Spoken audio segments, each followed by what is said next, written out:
Salam saudara terkasih dalam Kristus Yesus, kita jumpa lagi dalam renungan harian Embun pagi hari ini. Sebelum kita mendengarkan firman Tuhan, kita bersatu dalam doa. Damai sejahtera Allah yang melampaui segala akal, itulah yang memelihara hati dan pikiran. Dalam Kristus Yesus, amin. Saudara, firman Tuhan untuk kita pada hari ini diambil dari Lukas 6 ayat 27 sampai 28. Dalam bahasa Batak Angkola dikatakan, Tapi anggo Tuhamu akan membege hatak kusonarion, onma tonakku Tuhamu, haholongi hamu ma akka musum, jana denggan ma pangalahumu tuakka nama kakigihon ko, pasu-pasu ma nama murayo, jana tangiakon ma akka nama mbayan na sepatu. Dalam bahasa Indonesia, tetapi kepada kamu yang mendengarkan aku berkata, kasihanilah musuhmu, buatlah baik kepada orang yang membenci kamu.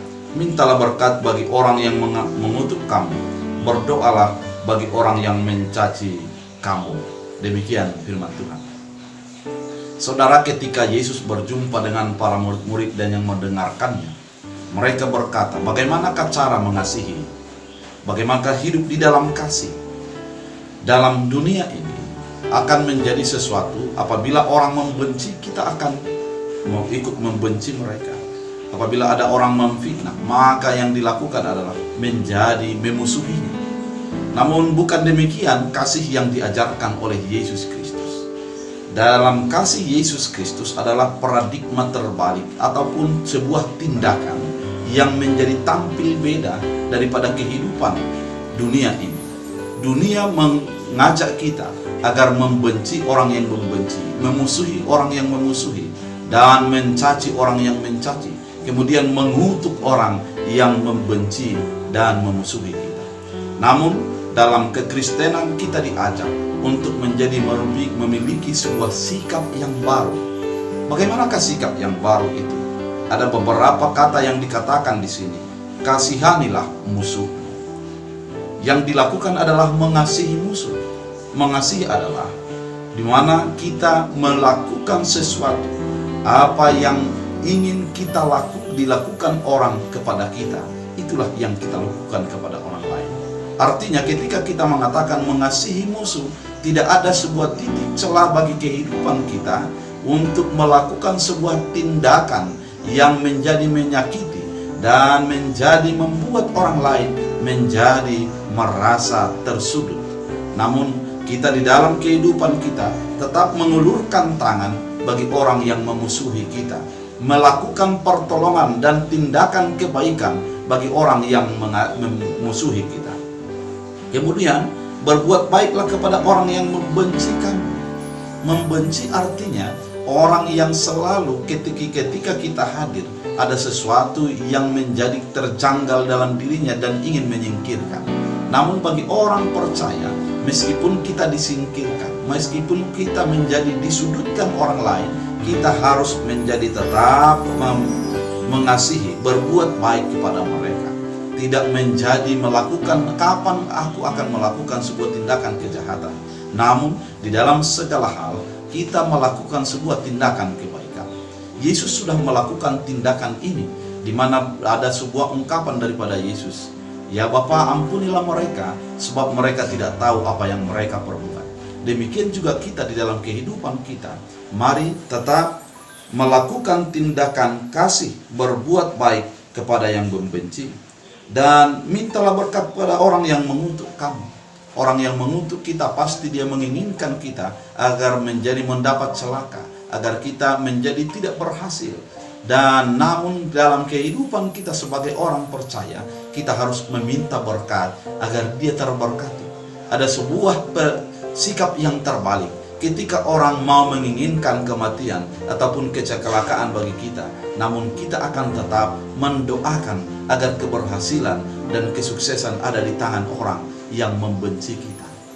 Hal ini merupakan sesuatu yang sulit, namun dalam kesulitan itu, sebagai orang percaya, mari kita sadari di dalam keberdosaan dan keterbatasan kita, dan di dalam segala dosa yang melingkupi kita, ternyata Allah melakukan tindakan kasih-Nya, yaitu kematian Yesus Kristus yang menjadi membebaskan kita daripada dosa. Jauh lebih besar daripada apa yang dilakukan orang kepada kita. Oleh karena itu, mari kita melakukan sebuah tindakan kasih, yaitu memberkati orang-orang yang membenci kita. Dan berdoalah bagi orang yang mencaci kamu. Bagi orang yang mencaci, yang pasti mereka melihat sebuah kejelekan-kejelekan dari yang kita lakukan. Namun kita adalah diajak untuk mendoakan mereka, agar mereka mendapat berkat, agar mereka disertai Tuhan, dan mereka dalam kebahagiaan. Saudara terkasih dalam Kristus Yesus, tindakan kekristenan bercermin daripada tindakan kasih yang dilakukan Yesus Kristus dalam kehidupan kita.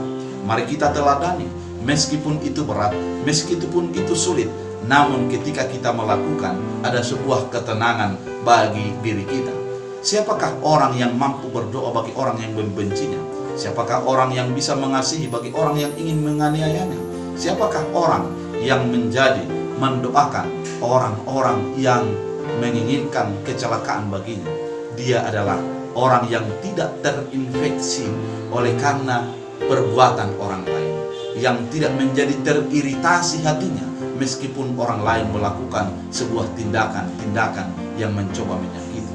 Oleh karena itu, bagaimana agar hati kita tidak teriritasi dan tidak terinfeksi adalah ketika kita dekat dengan Tuhan, bersekutu dengan Tuhan, dan melihat Tuhan dalam segala hal. Maka akan kita melihat sebuah cara baru di dalam mengasihi orang lain. Saudara terkasih, berbuatlah kasih, karena memang Allah sudah lebih dahulu mengasihi kita. Tuhan Yesus memberkati. Kita bersatu dalam doa. Terima kasih Tuhan atas firman-Mu mengingatkan kami bahwa kami harus hidup di dalam kasih. Harus kami hidup di dalam kebaikan daripada Tuhan, meneladani Kristus Yesus dalam kehidupan kami.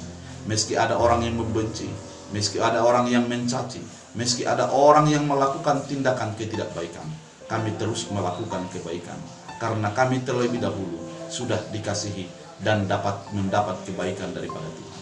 Jadikan firman-Mu berakar, berbuah, bertumbuh bagi kehidupan kami dalam Kristus Yesus. Amin. Tuhan Yesus memberkati.